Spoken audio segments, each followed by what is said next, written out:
One man makes a mistake, and his children die for it. Not later, not metaphorically, immediately. The Bible doesn't frame this as a tragedy, it frames it as a correction. No warning is given, no explanation follows. An entire family is erased so everyone else will remember what happens when one person decides to fail alone. The question is not whether this was fair. The question is, why does this method work so well? Israel is still celebrating when Achan makes his decision. The city has fallen in a way no one expected. Not after weeks of hunger. Not after broken gates or burning towers. It fell all at once, suddenly, almost cleanly. Too cleanly. As if the victory had been handed to them rather than earned. And that detail matters. Because victories that feel unearned don't feel fragile. They feel permanent. They create the quiet assumption that whatever force made this happen will keep doing so, no matter what comes next. Achan walks through the ruins like everyone else. He doesn't stand out. He isn't a leader. He isn't reckless. He doesn't rush. He simply notices what others pass by. Fabric, metal, color, weight. Objects that don't look like rubble. Objects that look like opportunity. He hesitates. Not for long. Just long enough to believe that the moment is private. That whatever happens next belongs only to him. He takes the items. He hides them. He covers them carefully beneath his tent, beneath the ordinary layers of daily life. And nothing happens. No thunder, no accusation, no sign that anything has gone wrong. This silence convinces him he was right. The next campaign begins almost casually. Ai is small, insignificant. Compared to Jericho, it barely deserves attention. Someone suggests sending only a few men. No one argues. Why would they? The confidence from the last victory hasn't faded yet. It is hardened. The march is quick. The expectation is simple. This will be over fast. But when the fighting starts, something feels off immediately. The formation doesn't hold. The response from the city is sharper than expected. The advance stalls, then breaks. Men fall. Not many, but enough. Enough to change the tone. Enough to force a retreat no one anticipated. When the survivors return, the camp doesn't erupt in panic at first.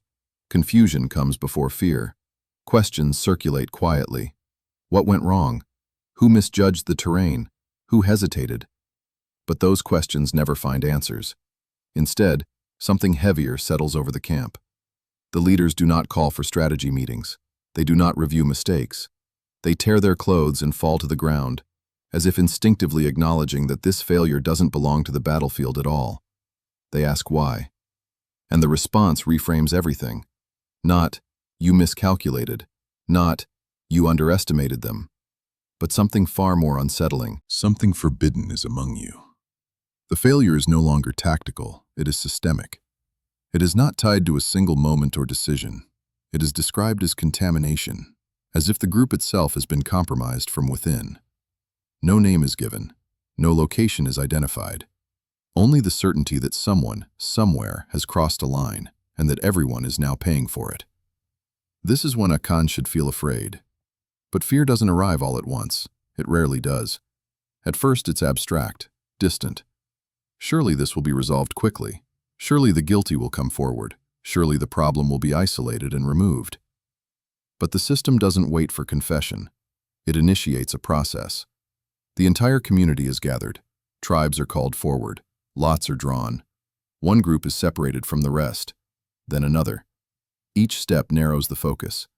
And with each narrowing, something shifts in the atmosphere. Suspicion spreads quietly. People glance at one another differently. Conversations shorten. Silence grows heavier. Because no one knows how close the search is to ending. And no one knows what happens if it reaches them. This is where the genius of collective punishment reveals itself. No guards are needed. No threats are repeated. The fear is doing the work. When the lot finally falls on Achan's household, there is no dramatic confrontation, no attempt to flee. The inevitability has already done its damage. Achan is asked to speak, and he does. Not defensively, not emotionally. He explains his reasoning calmly, almost reasonably. He saw something valuable. He believed it would be wasted. He assumed no one would be affected. He did not think of it as rebellion. He thought of it as a private decision. The objects are uncovered. Proof replaces uncertainty. And the moment proof appears, the system accelerates. There is no debate about intent, no discussion of scale, no attempt to separate Achan's action from his family's fate. Because the lesson is not about fairness, it is about visibility. Achan is taken away, and his children with him, and everything that belongs to him. The text does not dwell on the journey to the valley. It does not record the reactions of the crowd. It does not preserve the emotional weight of the moment. It simply records what happens. They are all destroyed. The punishment does not discriminate between action and association. And then, just as abruptly as the crisis began, it ends. The defeat stops. The campaign resumes. The system moves forward again. No memorial is built. No warning is carved in stone. None is needed. Because everyone remembers. From that moment on, every hidden decision carries a shadow. Every private action is weighed against a communal cost. The lesson embeds itself deeply, not through repetition, but through imagination. People picture the valley, they picture the consequences, and they adjust. This is why the story is so effective and so disturbing. It doesn't rely on constant enforcement. It doesn't require explanation or moral justification. It only needs to happen once. After that, memory becomes regulation. The innocent learn as much as the guilty, perhaps more, because they learn what it feels like to pay for something they did not do. And that feeling lingers. The text never pauses to ask whether this was just. It never questions whether another response was possible. It moves on, as if the outcome speaks for itself. And in a way, it does. Order is restored. Unity returns. The group advances. The system has succeeded. Which is why this story never truly ends where the text stops.